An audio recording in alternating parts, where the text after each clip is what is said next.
Hoje a gente vai mergulhar em algo assim, bem inesperado.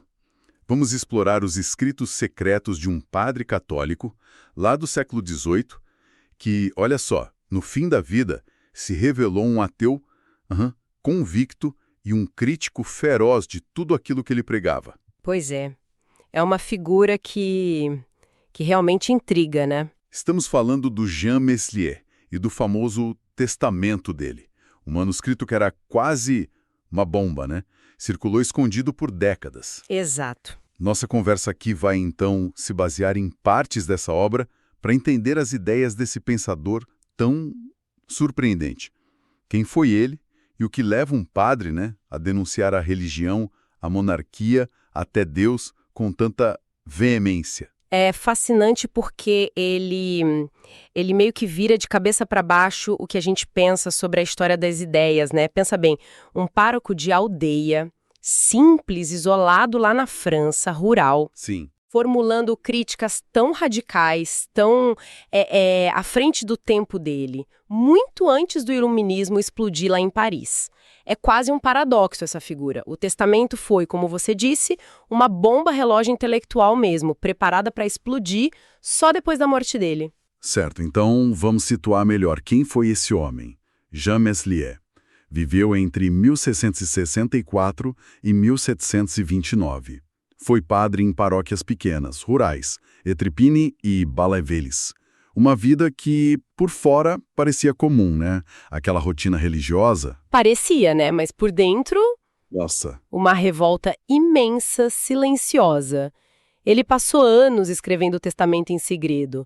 E não era só um desabafo, era um ataque, assim, super bem argumentado, contra a religião e contra toda forma de tirania, seja política, social. E ele se preparou para isso, né? Sim, ele fez cópias detalhadas, deixou instruções claras para só abrirem depois que ele morresse.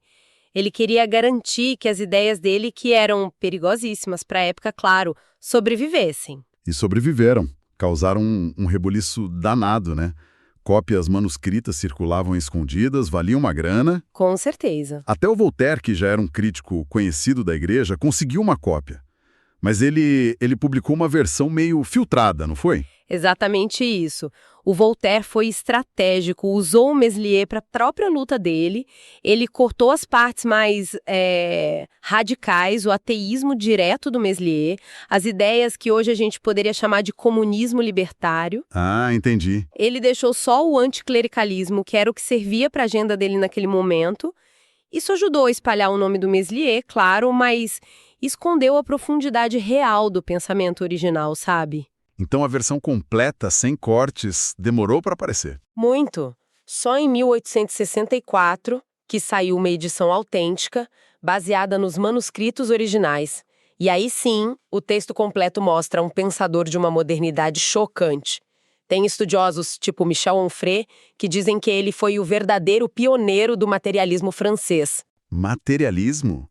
Aquela ideia de que tudo é matéria? Isso, sem precisar de Deus, nem de alma. A ideia de que tudo se explica pela matéria. E ele teria pensado nisso antes mesmo de figuras famosas do iluminismo, como Lametrie, Diderot, ou Bach. E o mais incrível, ele desenvolveu tudo isso, essa filosofia complexa, ética, política, sozinho, isolado lá no campo. Impressionante mesmo. Ok, vamos fundo na crítica dele. Começando pela religião. Para Meslier, qual era o problema central ali? De onde vinha o mal, o sofrimento do povo, na visão dele? Olha, ele era direto ao ponto. A religião, na essência, é uma invenção política, uma ferramenta, criada por quem ele chamava de políticos astutos e mantida por impostores, o clero, em parceria com os soberanos, os reis, a nobreza. E para quê? Qual o objetivo? Manter o povo quieto, dócil, ignorante e resignado com o próprio sofrimento. A religião ensinava o povo a aceitar a miséria aqui na terra, né, prometendo uma recompensa lá no céu, que para Meslier era pura ilusão. Ele usava umas palavras fortes, né? Chamava a religião de mistério de iniquidade e descrevia como os padres e os nobres viviam bem, no luxo, uma mina de ouro, ele dizia. Exato. Tudo às custas do trabalho pesado do povo pobre que só geme sobre o fardo. Ele até cita um outro autor da época, o de La Bruyère, que comparava os nobres a lobos vorazes devorando o povo. É uma imagem... nossa! Fortíssima. Meslier via ali uma aliança muito clara, quase uma simbiose, sabe? Entre o poder político e o religioso. Os reis e nobres usavam a aura divina que a religião dava para legitimar o poder deles e exigir obediência cega. E o clero? O clero usava a piedade, a promessa de bens espirituais que não existiam, para tirar dinheiro, bens materiais do povo. Era um sistema onde um ajudava o outro, né? Tudo sustentado pela ignorância e pela superstição que a própria religião ajudava a manter. Dá para dizer que ele via a igreja e o Estado como, sei lá, duas cabeças do mesmo monstro se alimentando do sofrimento do povo. Entendi essa parte da estrutura. Mas e a fé em si? A crença individual, ele também atacava isso? Sim, e de um jeito demolidor. Para Meslier, fé e razão eram completamente opostas, irreconciliáveis. A fé era a crença cega, um princípio de erros, ilusões e imposturas. Ele até tira sarro daquela definição clássica da Bíblia de Hebreus que diz que fé é crer no invisível, no inacreditável. E tinha consequências práticas, né? Piores ainda. Ele argumentava que essa fé cega era a raiz de conflitos sem fim, porque cada religião se acha a única verdadeira, né? Aí isso leva, claro, à intolerância, à perseguição, às guerras santas. Faz sentido. E sobre os milagres, que muitas religiões usam como prova de que são divinas. É um ponto importante para muita gente. Como Meslier via isso? Nos milagres ele foi bem metódico. Ele desmonta essa ideia de milagre como prova divina usando vários argumentos lógicos. Primeiro, ele diz que supostos milagres podem ser usados para provar tanto mentiras quanto verdades. E usa exemplos da própria Bíblia. Como assim? Os mágicos lá do faraó, que imitaram os milagres de Moisés. Ou Simão o Mago, lá nos Atos dos Apóstolos. Ele menciona até milagres pagãos que o poeta Ovídio contava. Quer dizer, se milagre acontece em tanto contexto diferente, como pode ser prova de uma única verdade religiosa? Bom ponto. Depois, ele questiona a confiança nas fontes. Os textos antigos que contam esses milagres são confiáveis? Ele diz que não. São incertos, cheios de contradição e provavelmente foram mexidos, corrompidos, talvez até inventados ao longo do tempo. Ele cita até São Jerônimo, um nome importante da igreja, que traduziu a Bíblia Vulgata. Sim. E que admitiu que já existiam corrupções nas escrituras na época dele.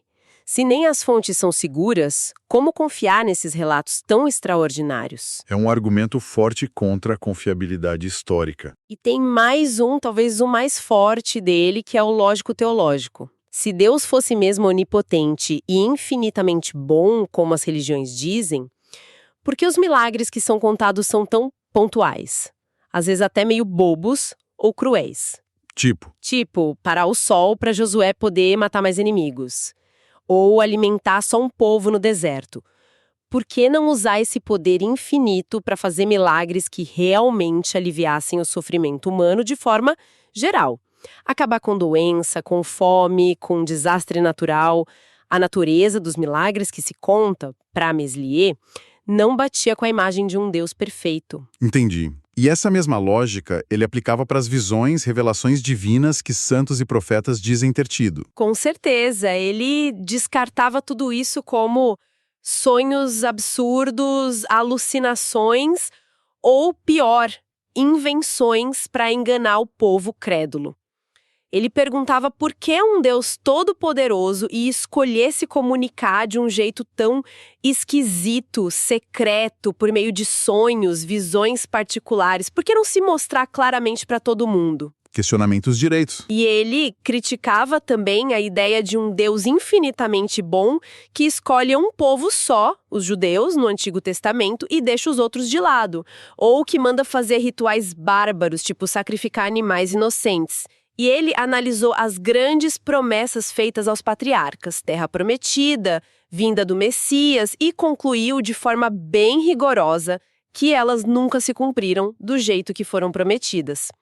Tudo isso só reforçava a ideia dele de que a base da religião era frágil, cheia de contradição. Então, essa crítica toda à religião, à fé, levou ele ao passo mais radical de todos: negar a própria existência de Deus, o ateísmo.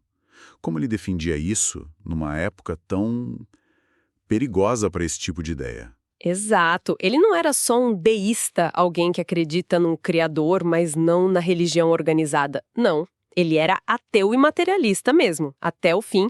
E a argumentação dele era, nossa, surpreendentemente moderna. Ele dizia que a matéria é eterna, não foi criada. Eterna? Sim, e que ela tem nela mesma a capacidade de se mover, de se organizar.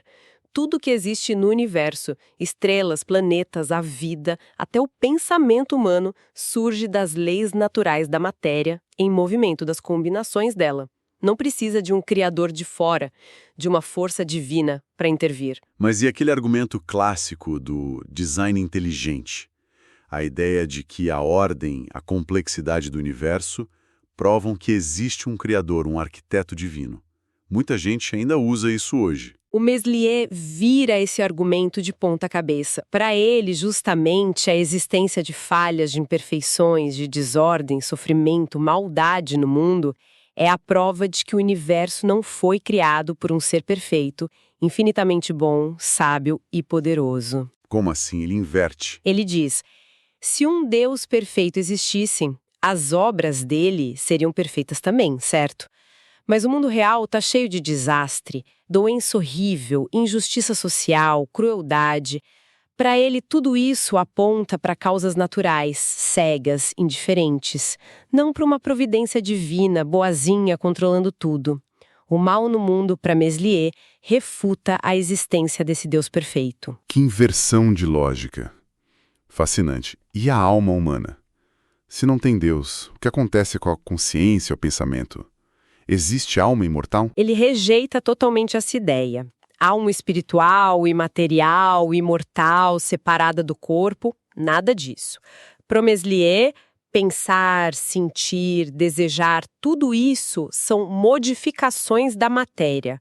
São funções complexas que surgem do corpo vivo, principalmente do cérebro. E ele dava exemplos práticos disso. Sim, exemplos bem concretos. Como uma doença ou uma lesão no cérebro pode mudar completamente a personalidade de alguém, a memória, a própria consciência. Isso mostrava, para ele, que o pensamento depende totalmente da estrutura física do corpo. A alma não sobrevive à morte do corpo porque a alma é uma função do corpo vivo. Quando o corpo morre, essas funções acabam. Ponto final. E é interessante que ele não parava nos humanos, né? Ele criticava o Descartes sobre os animais. Sim. E isso é muito notável para a época. Ele criticava duramente o René Descartes, que era super influente, por dizer que os animais eram só máquinas, autômatos, sem sentimentos, sem consciência. Meslier achava isso um absurdo. Ele via diferente. Totalmente. Apontava para as evidências claras de que os animais sentem, têm emoções, até inteligência. Ele defendia que existe uma continuidade entre humanos e outros animais. E ele tinha uma compaixão genuína pelo sofrimento animal. Dizem até que ele não suportava ver açougues, que o cheiro de sangue fazia ele passar mal. Uma sensibilidade bem rara naquele tempo. Então, essa rejeição toda da autoridade divina, da alma imortal, teve impacto direto em como ele via a sociedade. O poder aqui na Terra, imagino eu. A crítica não ficou só na teologia, né? De jeito nenhum. A filosofia dele era um bloco só, tudo conectado. A crítica à religião estava totalmente ligada a uma crítica social e política igualmente radical. Se não tem Deus para justificar a hierarquia e a desigualdade, então a ordem social da época era ilegítima. Ponto. E o que ele propunha? Ele denunciava a desigualdade social como a fonte principal do sofrimento humano. Argumentava que todo mundo é igual por natureza e por isso devia compartilhar os bens da terra que não são de ninguém em particular. Ele propôs o que a gente pode chamar de um comunismo primitivo. Comunidades onde as pessoas trabalhariam juntas e usariam os frutos do trabalho em comum. E ele chegou a dar um exemplo meio curioso para isso, né? Sim, a ironia. Ele mencionou os monges. Disse que eles viviam bem em comunidade, dividindo os bens. Claro, ele criticava os monges por serem ociosos, por viverem do trabalho dos outros, mas ele usou o modelo comunitário deles como prova de que era possível viver em comum sem propriedade privada. E que seria até bom desde que fosse uma comunidade produtiva, igualitária. E quem eram os alvos principais da crítica política dele?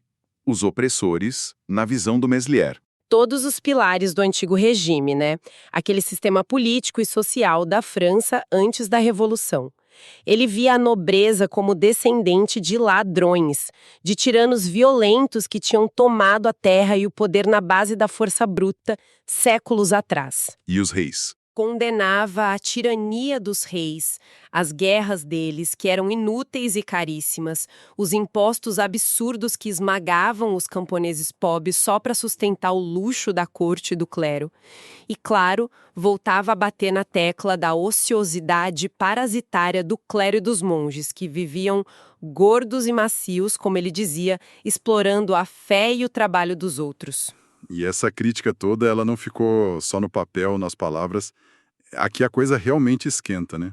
Ele chegou a incitar a revolta. A violência. Sim, e de um jeito chocante, explícito, violento mesmo. Parece que toda a revolta que ele segurou por décadas enquanto era padre explodiu nas páginas finais do testamento. Ele lamenta não ter a força do Hércules para esmagar todos os monstros tiranos do mundo. Nossa. E aí vem a parte mais famosa e mais brutal da obra toda, onde ele expressa um desejo, assim, visceral, quase inimaginável para um padre. Ele diz que queria que todos os grandes da terra e todos os nobres fossem enforcados e estrangulados com as tripas dos padres. Uau! Essa imagem é incrivelmente violenta. Pesada. Mesmo para uma época que já era brutal, né? É uma linguagem de insurreição total, um chamado para revolução violenta contra toda aquela estrutura de opressão que ele enxergava na aliança entre a igreja e o Estado, sem meias palavras. É a expressão máxima da rejeição dele a todo o sistema em que ele viveu e serviu, né? Que figura complexa. Então, só para a gente recapitular, Jean Meslier, um padre católico que, em segredo, era um ateu materialista convicto, um crítico implacável da religião como ferramenta de controle e da tirania política, defensor de uma sociedade igualitária, meio comunista, nos termos dele, e que terminou a obra magna com um chamado para uma revolução sangrenta. Realmente, uma figura única na história das ideias. Sem dúvida nenhuma. Ele personifica um tipo de iluminismo muito radical, sabe? Que não nasceu nos salões elegantes de Paris, nos debates filosóficos, nasceu na solidão do campo, na observação direta da miséria, da hipocrisia. A obra dele desafiou a fé, a autoridade, as estruturas sociais de um jeito tão profundo que continuou sendo perigosa por séculos. E, de certa forma, essa análise dele sobre a aliança entre poder, riqueza e dogma ainda faz a gente pensar hoje, né? E deixa uma pergunta no ar, né? Uma reflexão.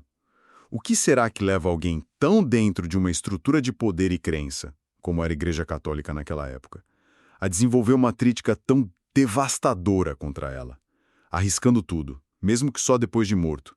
E como a gente pode entender, na mesma pessoa, essa convivência de uma compaixão que parece genuína pelos pobres, pelos animais, com essa violência extrema, quase física da retórica revolucionária dele no final? É o grande paradoxo de Meslier, né? Pois é.